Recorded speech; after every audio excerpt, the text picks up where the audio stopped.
Bonjour à tous, dans cette vidéo nous allons voir qu'avec ou sans expérience, un professionnel du bâtiment a la même responsabilité. En tant que professionnel du bâtiment, un maçon expérimenté ou non reste un maçon.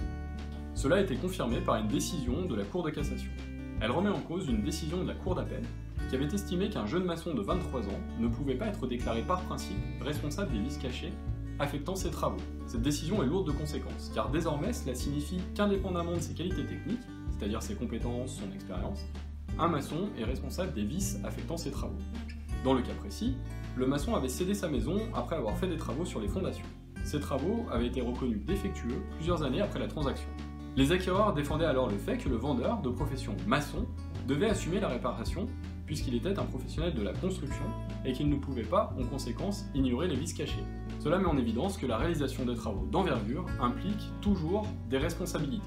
Dans un registre complémentaire, un propriétaire bricoleur qui aménage lui-même les combles de sa maison, en modifiant sa structure, réalise un ouvrage. Cette situation le rend responsable des défauts pendant 10 ans en cas de revente. Cette vidéo est désormais terminée. Si elle vous a plu, comme d'habitude, je vous invite à laisser un like en bas à droite et à vous abonner à la chaîne YouTube si ce n'est pas encore fait. A très vite!